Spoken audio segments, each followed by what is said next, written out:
Welcome sa Tagalog Horoscope, ang iyong gabay sa pang-araw-araw na buhay. Hatid namin ang pinakadetalyadong horoscope na magsisilbing gabay mo sa pera, trabaho, pag-ibig, kalusugan, at swerte. Naway magtagumpay sa buhay ang lahat ng ating tagapakinig at subscribers sa buong mundo. Maraming salamat sa pag-subscribe at tanggapin ang siksik, liglig, at umaapaw na biyayang hatid ng Tagalog Horoscope. Ito ang iyong pang-araw-araw na horoscope para sa Virgo para sa Mayo 18, 2025. Ngayon ay isang araw na puno ng pangako at positibong pagdaloy ng enerhiya, Virgo, habang ang universo ay nagpapadala sa iyo ng mahinahong paanyaya upang lumaya mula sa karaniwang mga hangganan ng iyong pag-isip. Sa araw na ito, hinihikayat kang suriin ang iyong mga layunin at pagnanasa, yaong mga matagal nang nananahan sa iyong isipan, ngunit marahil ay hindi mo pa lubos na nabibigyang pansin. Ang malalim mong kakayahang magsuri at mag-isip ng lohikal ay magiging isang makapangyarihang sandata upang linawin kung aling landas ang nais mong tahakin. Sa gitna ng katahimikan, mapapansin mong ang mga simpleng ideya ay maaari palang magbunga ng hindi inaasahang inspirasyon.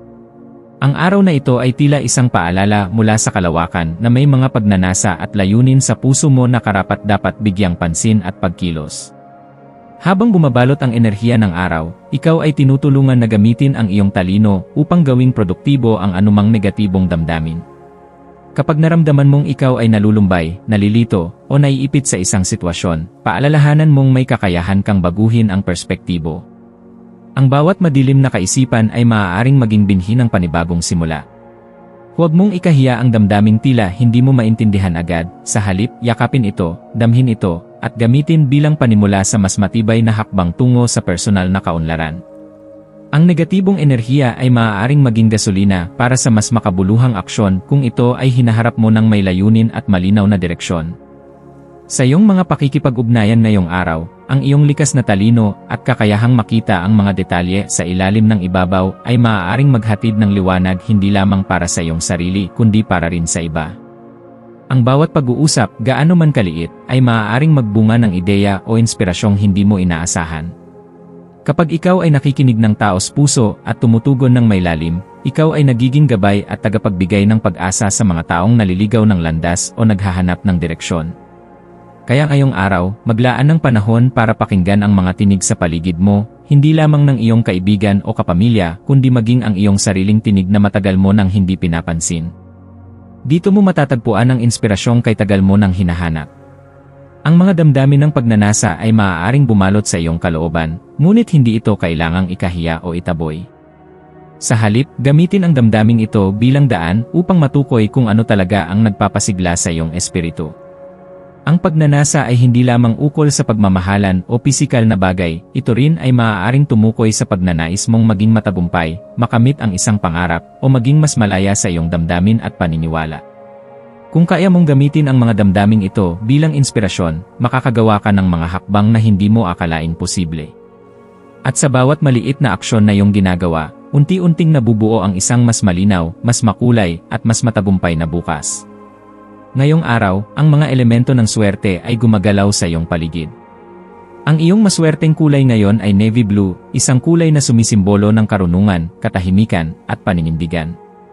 Suotin mo man ito, dalhin sa iyong gamit, o gamitin bilang inspirasyon sa iyong paligid, ito ay makatutulong sa iyong panloob na lakas. Ang iyong maswerteng numero ay 11 at 27. Kung sakaling kailangan mong pumili ng petsa, oras, direksyon, o halaga, pansinin kung paano sumasabay ang mga numerong ito sa iyong intuition. Ang maswerteng gawain para sa iyo ngayon ay ang tahimik na pagsusulat, hindi man ito para sa iba kundi para sa iyong sarili. Isulat mo ang iyong mga damdamin, ideya, at plano.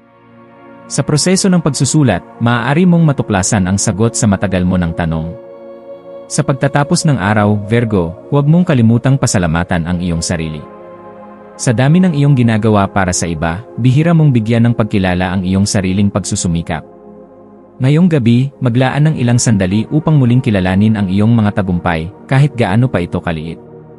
Ang iyong landas ay hindi laging madaling tahakin, ngunit ang bawat hakbang mo ay may kabuluhan. Ang gabing ito ay pagkakataon mong magpahinga, magmuni-muni, at muling punuin ang iyong puso ng pag-asa. Ikaw ay isang nilalang na masigasig, matalino, at may kakayahang baguhin hindi lamang ang sarili mong buhay kundi maging ang buhay ng iba. Manalig ka na ang bawat araw, gaya ng araw na ito, ay isang hakbang papalapit sa mas mataas mong anyo. Kaya bago mo tapusin ang araw, Virgo, magpasalamat sa universo. Magpasalamat sa mga pagkakataong iyong naranasan, sa mga aral na iyong natutunan, at sa mga damdaming sa una ay tila pabigat, ngunit sa huli pala ay daan tungo sa paghilom. Bitbitin mo ang liwanag na iyong natuklasan ngayong araw, at hayaang ito ang maging ilaw sa iyong mga darating panghakbang. Sa mga susunod na araw, dalhin mo ang katatagan ng iyong puso, ang talas ng iyong isipan, at ang kabutihang loob ng iyong kaluluwa, dahil ito ang tunay na esensya ng pagiging isang Virgo.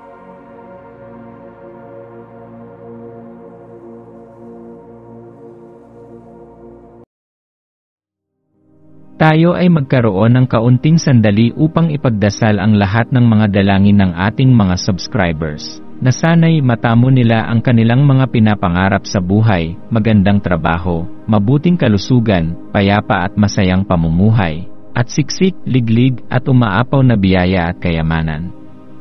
Ipinagdarasal namin ng mataimtim ang lahat ng mga komento sa nakaraang video, at hinihiling namin, Panginoon, na pagpalain mo ang ating mga subscribers ng masayang buhay sa mundong ibabaw. Maraming salamat po. Maraming salamat sa panonood ng iyong horoscope ngayon araw. Naway gabayan ka ng mga bituin sa iyong landas.